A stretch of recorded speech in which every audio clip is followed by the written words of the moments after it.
Today we're going to talk about MLA Style. You might have heard about MLA before. It stands for Modern Language Association. It's a group of people who get together and discuss language, how we use it, how we document it, how we format it. Probably if you've heard about it before, it's when you've needed to do some citations or a bibliography for a paper, and I'm going to kind of explain that a little bit. I want to also talk about why we use it. So that's what's coming up in this PowerPoint. So the first question, what is it? Here's the complicated answer from the MLA website. All fields of research agree on the need to document scholarly borrowings, but documentation conventions vary because of the different needs of scholarly disciplines. Like I said, complicated, but we're going to break it down. So we agree that we need to document scholarly borrowings. This means that everyone agrees that if I borrow a quotation from another author's work, I need to let my audience know where it came from. That's not only to avoid plagiarizing, but it's also to give credit to the person who wrote it in the first place.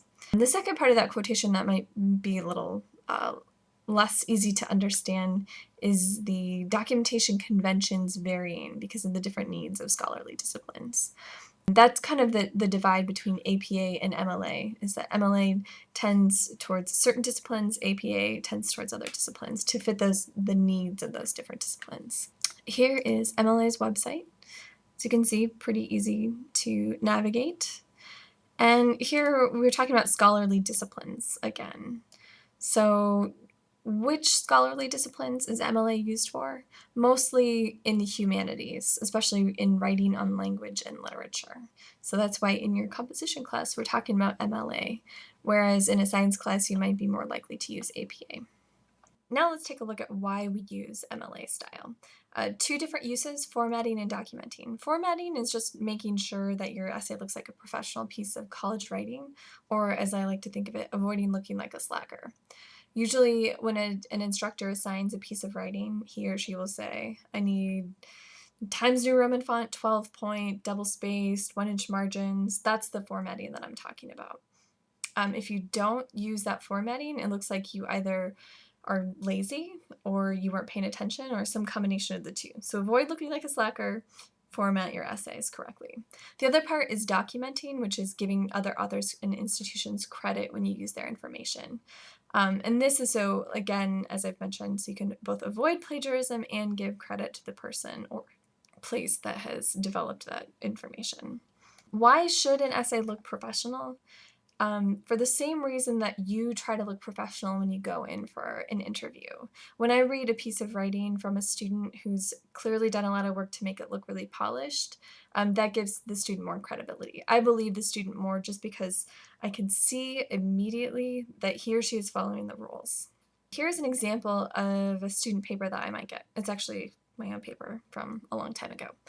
But as you can tell, the fonts are kind of changing around. They're a little different. There's lots of space. To me, it looks really sloppy. And here is the better piece of work. This is correctly formatted in MLA style. So as you can see, it's double-spaced throughout, no extra spaces. The text is all the same font, and so on. So here you have a list of the things you need to do to format your paper correctly in MLA. As you can see, there's font size, margins, spacing, headers, punctuation.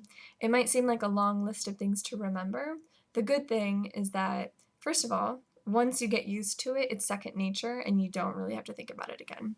And secondly, if you forget how to format your paper, there are tons of resources, not just me, but also your book, and then a billion places online that will be able to help you out. You just need to know where to look, as usual. The place that I usually go is the Purdue Online Writing Lab, also known as the OWL. Here's a sample sort of web page from them. Here you can see owl.english.purdue.edu. Not only do they have a lot of information about MLA formatting and documentation, it also has a ton of resources about outlining, drafting, revising, editing, punctuation, etc., etc. So really it's a great website to remember.